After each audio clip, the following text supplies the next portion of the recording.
Ei, você está cansado dos abusos que travam o Brasil? Uma série de vídeos está sendo preparada para o nosso canal, com uma estratégia que pode mudar o jogo de verdade. Curioso?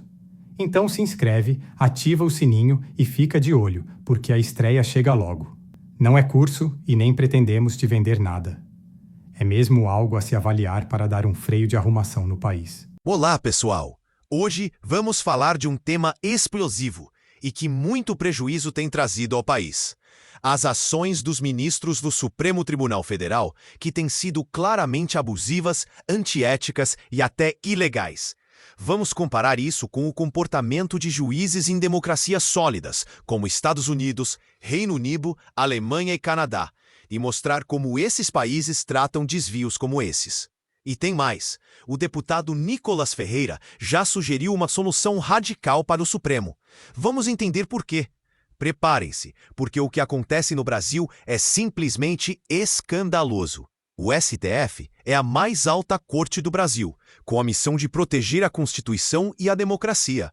Mas, nos últimos anos, os ministros têm agido como se fossem políticos.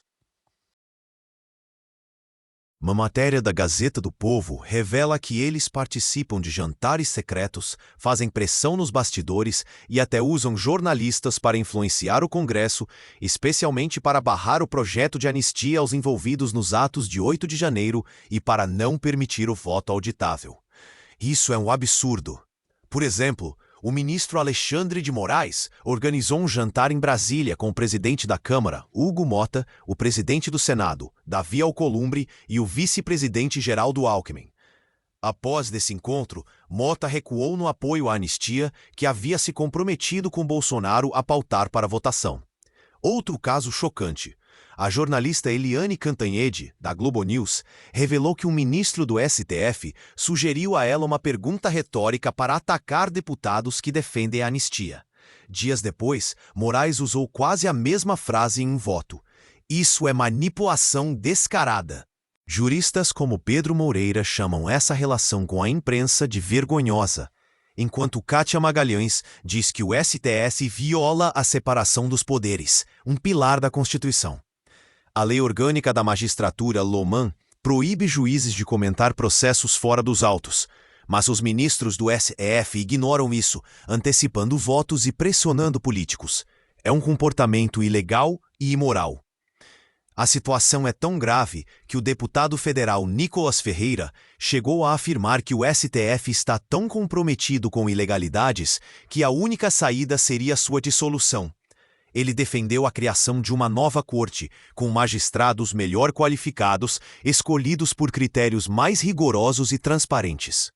Para Nicolas, o STF atual perdeu a legitimidade ao agir como um poder acima dos outros, interferindo no Congresso e no Executivo de forma inconstitucional. Essa proposta, claro, é polêmica, mas reflete a indignação da grande maioria dos brasileiros com os abusos do Supremo. A avaliação positiva do Supremo junto à população está na ordem de 12%, ou seja, nula na prática. Vamos agora comparar isso com o que acontece em democracias sólidas. Nos Estados Unidos, a Suprema Corte, SCOTUS, tem 9 juízes vitalícios nomeados pelo presidente e aprovados pelo Senado. Eles são extremamente discretos. Sessões não são televisionadas e os juízes não falam sobre casos em andamento para manter a imparcialidade. É absolutamente impensável que eles visitem o Congresso se não forem convidados. Quando surgem suspeitas de desvios, como no caso dos juízes Clarence Thomas e Samuel Alito, acusados de conflitos de interesse em 2024, a reação é rápida e drástica. A deputada Alexandria Ocasio-Cortez pediu o impeachment deles, e o presidente Joe Biden propôs um código de ética vinculante e limites de mandato. No Reino Unido, a Suprema Corte, com 12 juízes, valoriza a discrição. As sessões não são televisionadas e qualquer comportamento que sugira parcialidade pode levar a investigações internas ou pressão para renúncia. Na Alemanha, o Tribunal Constitucional Federal fica a 750 quilômetros de Berlim para evitar pressões políticas. Seus 16 juízes trabalham em segredo e qualquer tentativa de influenciar políticos é uma violação grave, podendo levar à destituição por um colegiado interno. No Canadá, a Suprema Corte tem 9 juízes que seguem um código de conduta rígido. Qualquer interação inadequada com políticos ou imprensa pode ser investigada pelo Conselho Canadense de Magistratura, com sanções que vão de advertências a recomendações de remoção. Em todos esses países, juízes sabem que devem respeitar a separação dos poderes e manter a imparcialidade. Qualquer desvio é tratado com seriedade. No Brasil, o cenário é completamente diferente. Enquanto juízes em democracias sólidas evitam até a aparência de parcialidade, os ministros do STF agem como se fossem donos do país. Eles jantam com deputados, senadores e até o vice-presidente, discutindo temas que podem chegar à corte. Isso é gravíssimo, porque autoridades com foro privilegiado só podem ser julgadas pelo STF.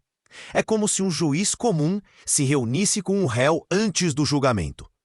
Pior ainda, os ministros violam a Loman ao comentar processos na imprensa, antecipando votos e pressionando políticos. Isso configurada prevaricação, um crime previsto no Código Penal. E sabe o que acontece? Nada.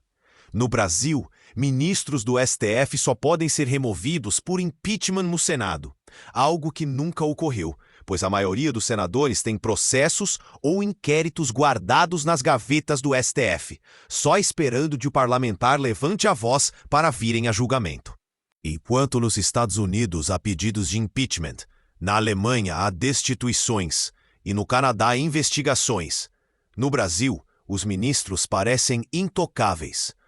Não é à toa que Nicolas Ferreira defende a dissolução do STF. Para a grande maioria da população, a Corte se tornou um superpoder que ameaça a democracia. Nos Estados Unidos, juízes enfrentam impeachment ou pressão pública por desvios éticos, como vimos com Thomas e Alito. Na Alemanha, a destituição pode ser decidida por um colegiado. No Canadá, o Conselho de Magistratura recomenda remoções. No Reino Unido, a renúncia é quase inevitável em casos de escândalo.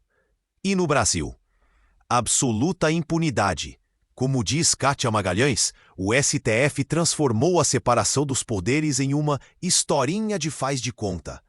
Essa falta de punição alimenta os abusos, e a proposta de Nicolas Ferreira, embora radical, surge como um grito de alerta contra um STF que age como se estivesse acima da lei. O que vimos é inaceitável. Enquanto juízes em democracias sólidas são discretos e enfrentam consequências por desvios, os ministros do STF manipulam, pressionam e ignoram a Constituição sem qualquer punição. A ideia de Nicolas Ferreira de dissolver o STF pode parecer extrema, mas reflete a frustração com uma corte que ameaça a democracia, estraçalhou a segurança jurídica no país e se comporta como um partido político. Precisamos de um Supremo com juízes qualificados, éticos e que respeitem a lei. Chega de abusos. Compartilhe este vídeo para abrir os olhos de mais brasileiros. Seu like, comentários e compartilhamentos desse vídeo ajudam muito na evolução do canal. Muito obrigado!